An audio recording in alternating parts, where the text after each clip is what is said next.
Hey, what's going on, guys? Welcome back to the channel. I'm Tony Porter with Wicked Artistry Candle Co. We are the channel that will help you understand how, and I'll say it again, how to make candles, how to run a candle business, how to do tips and tricks and all of the good stuff.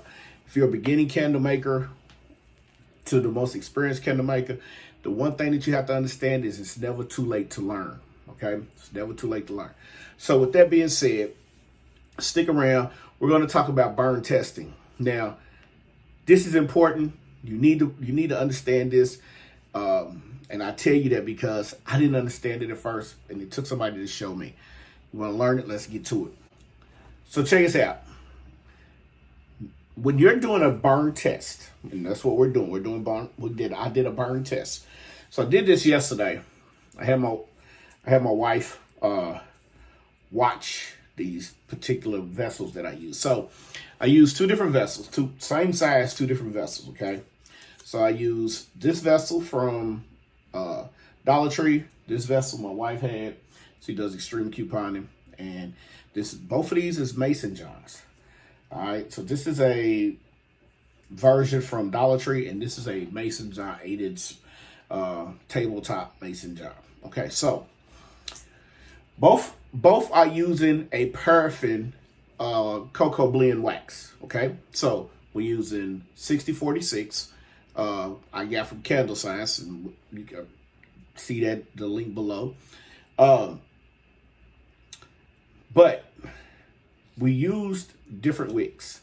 Now, normally I use these are CDNs. These are CDNs. 6 is from 16, 17. I'm sorry. I've used CD wicks from Candle Science. I'm sorry.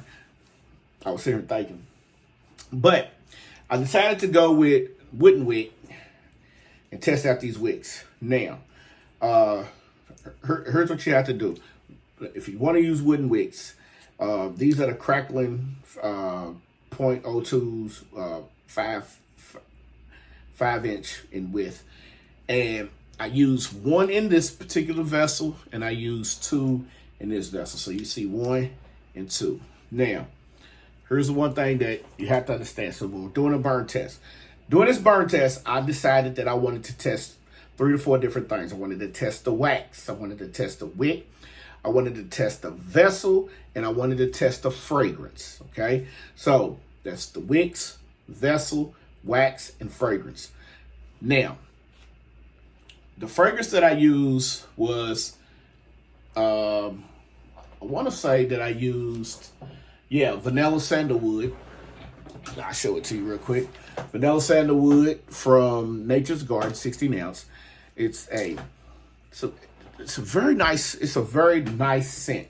So basically, I'm sitting here right now, and its cold throw is outstanding. Like, I'm in my office, and it's really hard to pick up scents because I have so many scents. So many waxes and things like that. I have candles sitting here that have been curing for a couple of weeks. I need to check on. But this particular scent, I was pleasantly pleased with and surprised by. Now, I used 2 wicks in here. I tried a smaller wick, and it didn't work. Trust me. Tried it. It didn't work. This is where testing comes in at, okay? When you're testing, if you want to test a vessel with a particular wax. So I test all of my candles with different waxes. So I've used soy. I use this cocoa blend. I have a joy wax that I'm going to test out here in a little while. But this wax right here, this Preference Cocoa Blend, has surprised me to the max. It burns slow. It has a opaque color to it. It's not as white. But when I burn test this, so if you're looking at this, if you want to know what these numbers mean, I'm gonna get to that. So right here is a B. It says before. So when I weighed this after I made the candle, now mind you, these are 8 ounces. Okay.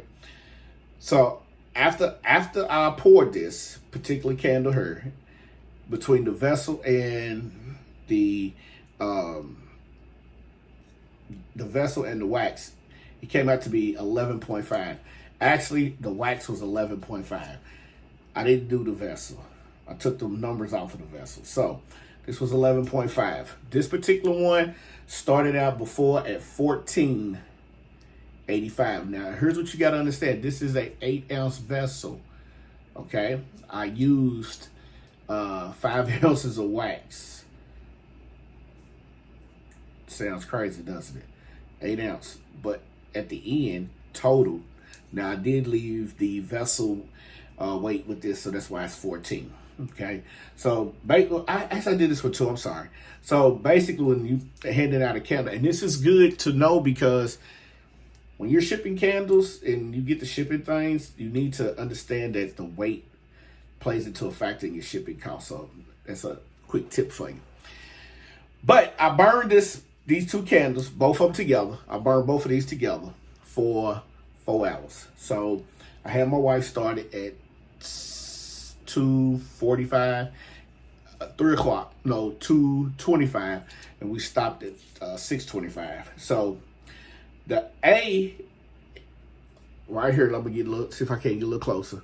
So read this, and I know it looks backwards in the camera, but it says A1060.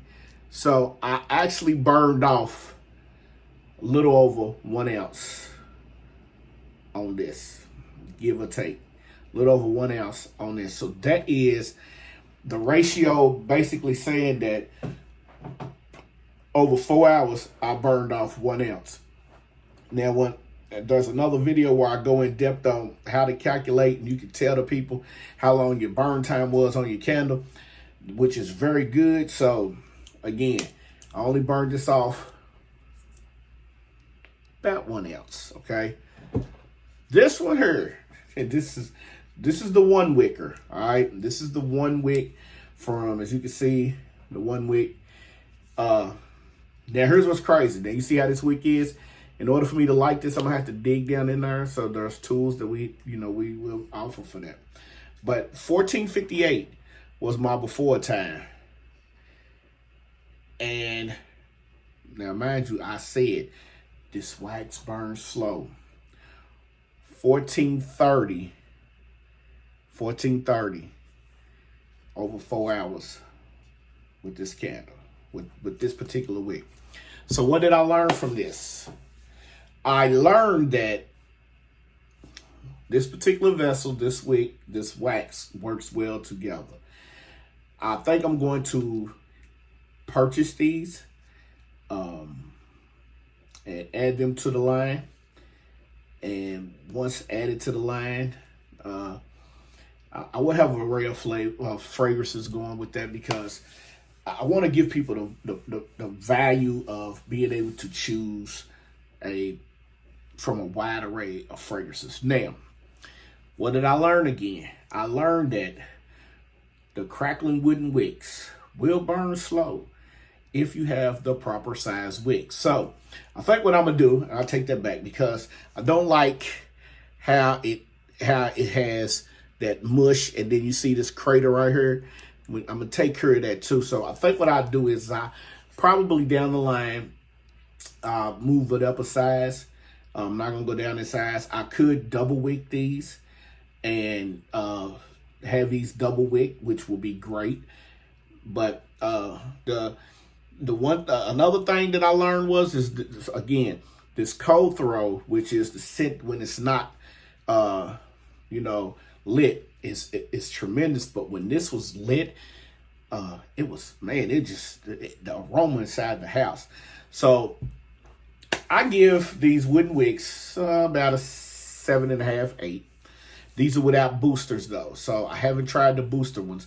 So about a 7.5, 8. But I love this jar. I love this one too. These will be the economy tabletops. Probably use these at a wedding. That we're gonna double wick these just as well. We'll get some of these in, get them on the line. Website coming soon. I want to launch as soon as possible.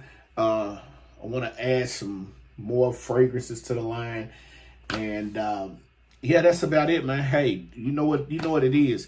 We are in the business of making sure that you know the ins and outs, the tips, the tricks, the side of candle making, the business side of things.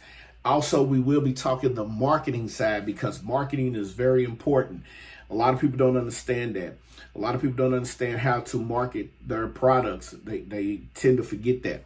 We're going to get into that, all right? So, but you know what it is. In order for you to understand and know what's going on, you need to hit that subscribe button, okay?